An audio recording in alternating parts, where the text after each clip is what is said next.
Okay, so I'm really happy to be here with Sarah Nikirk, and this is a long time friendship, and we work together on our speech together. And how you doing, Sarah? It's great to I'm see you. doing great. Thanks for having me.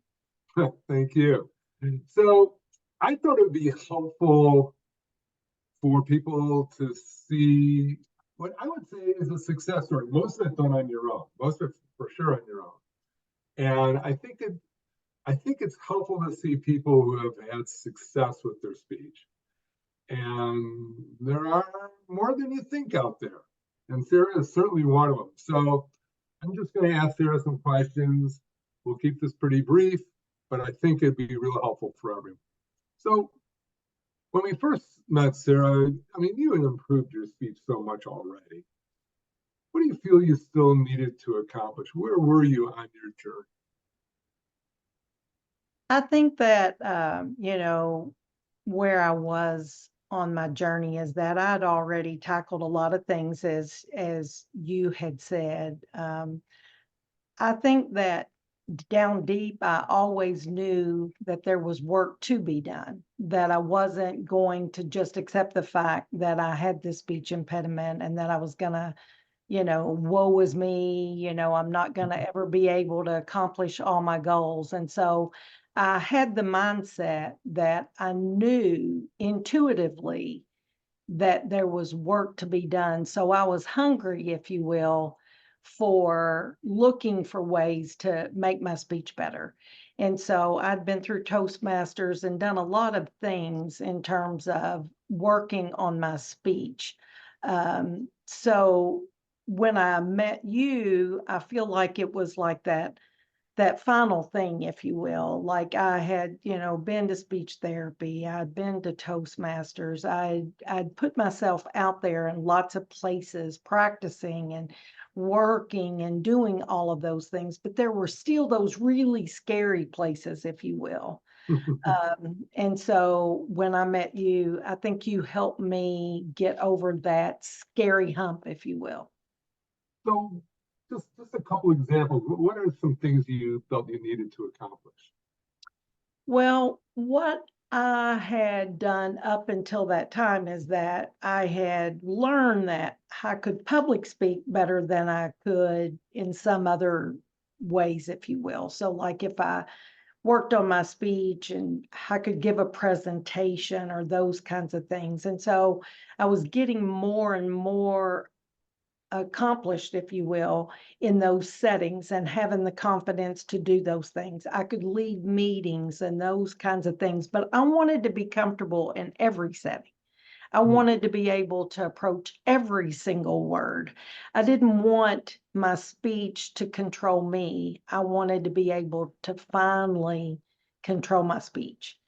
And I think when I met you, you know, you were able to take a lot of the things that I'd already done and boil that down, if you will, and help me accomplish that last hurdle. So, for example, what kind of things did we do specifically that helps you reach your goals?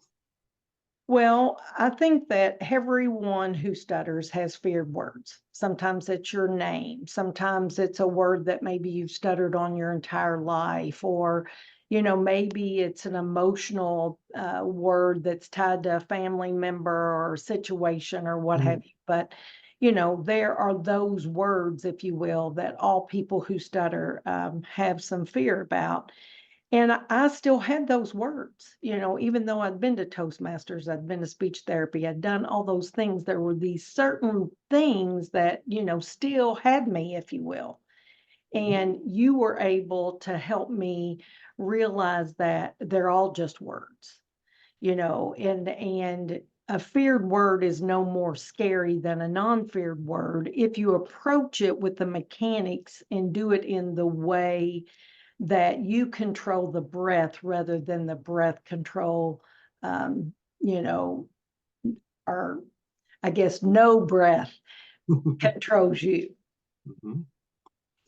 Yeah, we you have some specific situations in your work. You work at a very high level and a very with very high-end people, and you had some situations that were, you know, kind of demanding a mix of not only the mechanics but also the psychology, and you know, there was just, these were complex things, and I'm just so thrilled that you've worked through them. And so, how has this impacted your life? Well, I think that, you know, what is most meaningful to me is that I no longer feel, you know, panicked around certain words or those kinds of things. You know, I would be a liar if I said I never, you know, think about my speech impediment anymore, you know, because I think, you know, I've had this for a long time. So it's sort of ingrained in as part of the fabric of who I am, if you will. But it no longer drives my every thought. You know, there are things in my life that are much bigger than my speech impediment ever was. And, you know, looking back now, all the energy and the time and the worry that I spent, you know, I wish that I had those minutes and those hours back to do other things with. Not that I'm not grateful for the lessons and the people I've met, you know, I would not have met you, you know, when you're a great friend. So, you know, there are positives that come from being a person who stutters. And so I don't want to take away from that, but if you're asking me how working on my speech with you has impacted my life, it's been very positive because I can now know that I can say any scary word that I want to anytime if I truly just think about it and use the mechanics that we both know. Yeah, yeah, it's a very freeing thing, isn't it? I mean, Absolutely. Absolutely. to And feel what free to I live would, on your own. I'm sorry.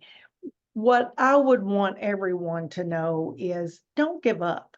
Don't think that, oh my goodness, I have this speech impediment and woe is me, and I'm never going to be able to accomplish what I want to do. And it's always going to have me, and I'm never going to have it. And it's going to hold me back, and I'm not going to be, you know, promoted, or I'm not going to get the job I want. That's not true.